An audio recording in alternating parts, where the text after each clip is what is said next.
Boa noite. Eu fiquei com uma parte bastante delicada da questão do tratamento, que está relacionado com as intercorrências e situações de urgência e emergência. Prossiga, por favor. O que seria intercorrência, urgência e emergência? Lendo esse trecho do artigo, que diz que realizar um questionário de saúde minucioso, posteriormente assinado pelo paciente ou responsável.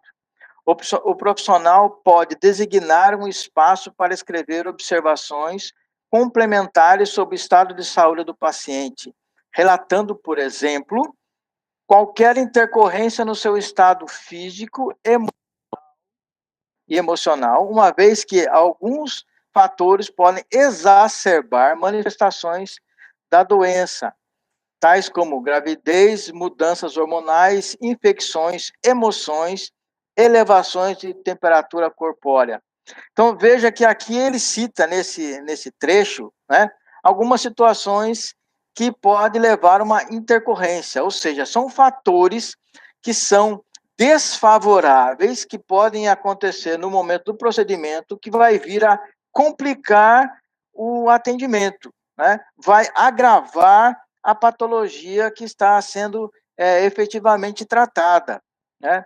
Então, na odontologia, emergências médicas podem ter relação com patologias de base, ou seja, aquelas doenças crônicas que esse paciente de necessidades especiais já traz consigo, né? Bem como o nível de ansiedade estado pelo paciente diante do atendimento. Sendo uma das principais dessas emergências, no caso, o estresse e o medo, né? E é interessante, então, que eu li que é importante para você se antecipar a uma situação de emergência, ou antecipar uma situação de intercorrência, né? Antecipar uma situação de urgência. Né? A urgência é algo que tem que ser feito logo. Né? Agora, a emergência tem que ser de imediato. Né? Então, essa é a diferença entre urgência e emergência. Agora, situações de emergência médica podem ocorrer no cotidiano de qualquer profissional cirurgião dentista, mesmo que não esteja realizando um procedimento invasivo. Agora, o profissional e a sua equipe, ou seja, o profissional mais auxiliar bucal, mais o técnico de saúde bucal, até mesmo a secretária, que às vezes faz aquele papel de auxiliar do dentista, precisa estar preparado para tentar prevenir ou agir em situações de emergências, né? Com o intuito de garantir a saúde dos seus pacientes. Prossiga, por favor.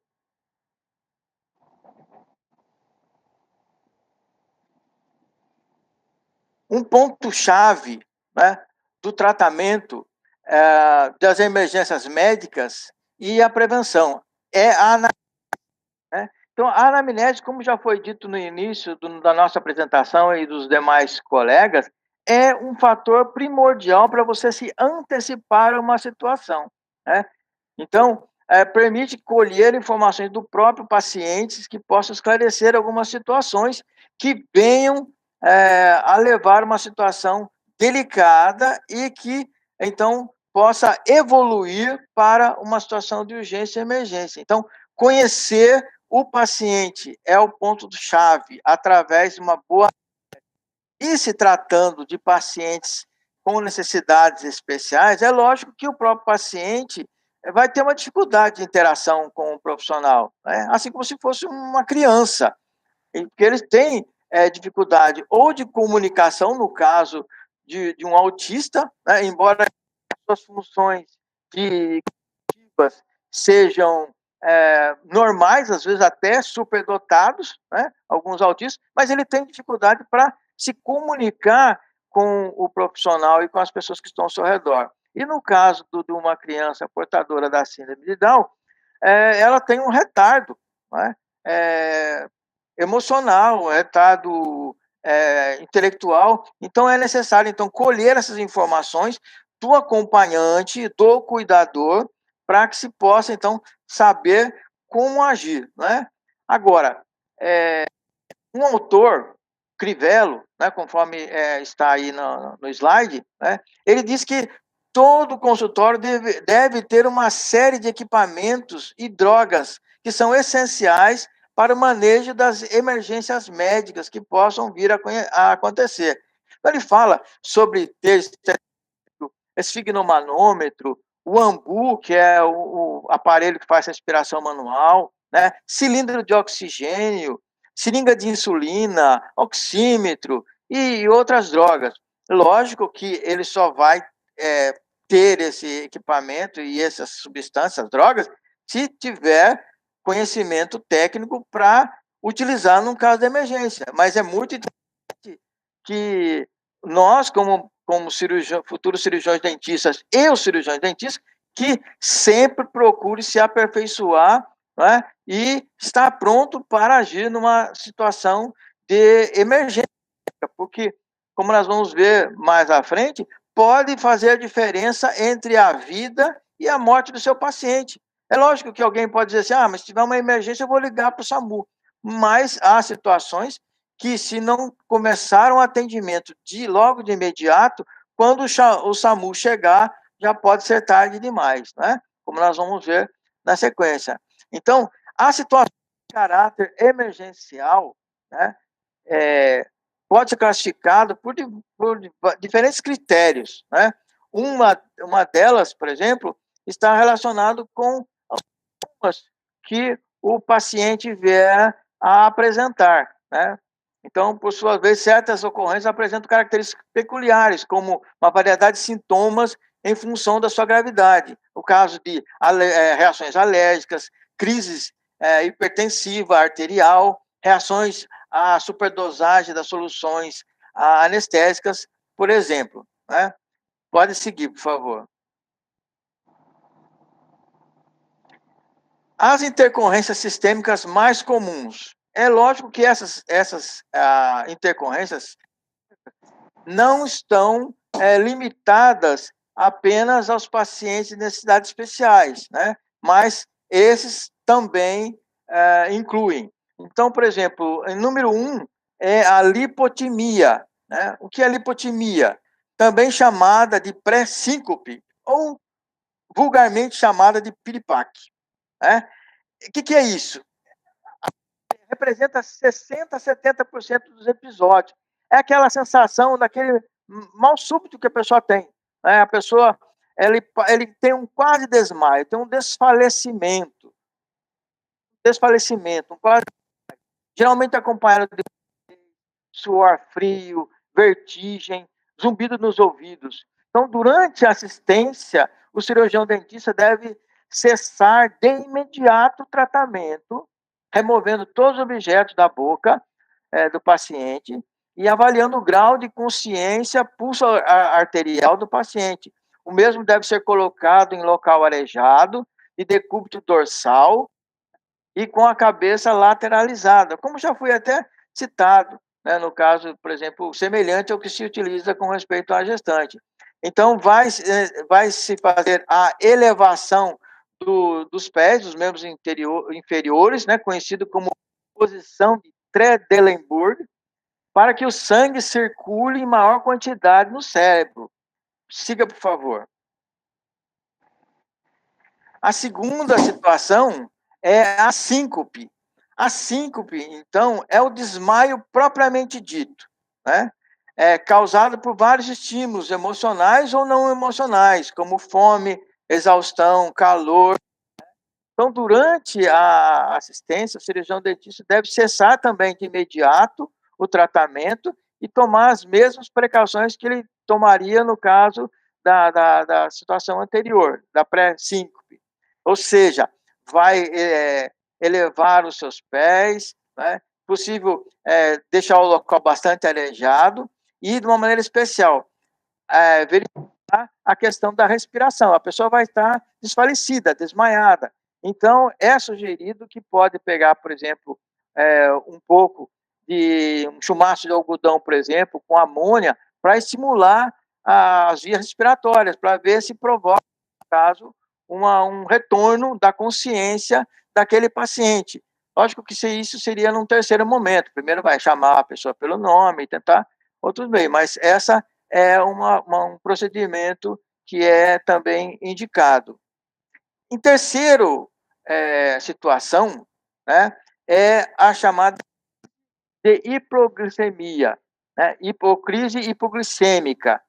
Então, segundo Carline, Glória e Medeiros, a crise hipoglicêmica tem um início rápido e se caracteriza por agitação, tremores, palidez, sudorese, né, taquicardia, palpitação, fome, cefaleia, dormência ou formigamento da língua, visão borrada, né, visão dupla, confusão mental.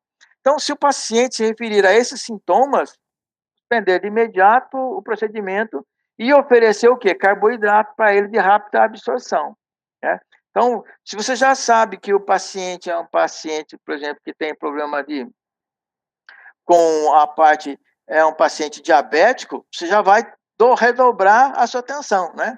Principalmente saber se ele é um paciente que está com a sua diabetes controlada, né?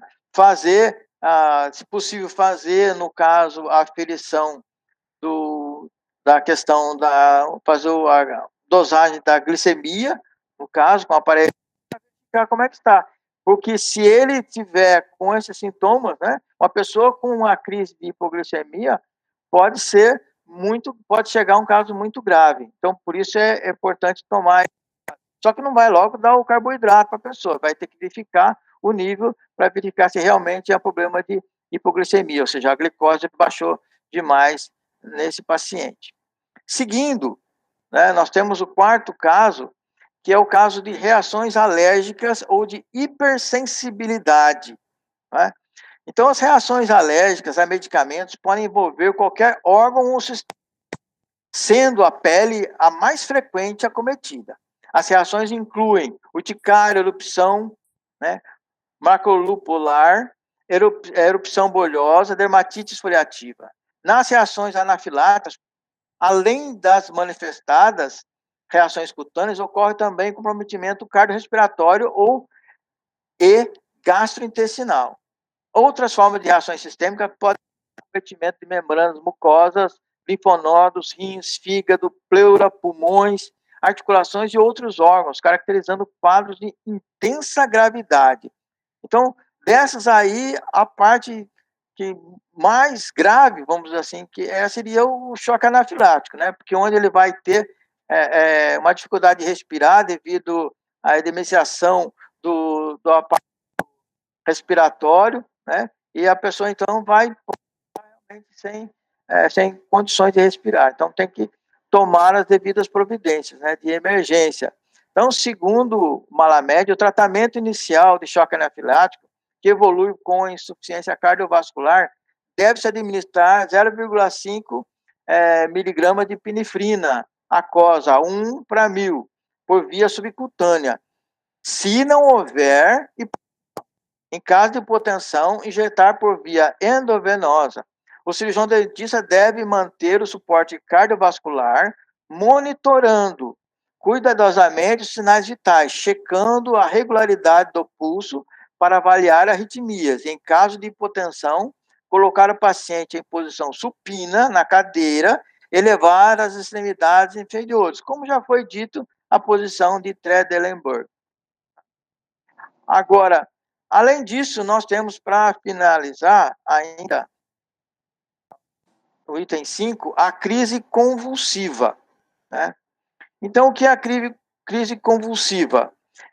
Uma convulsão é caracterizada por uma contração muscular entrecortada e repetida,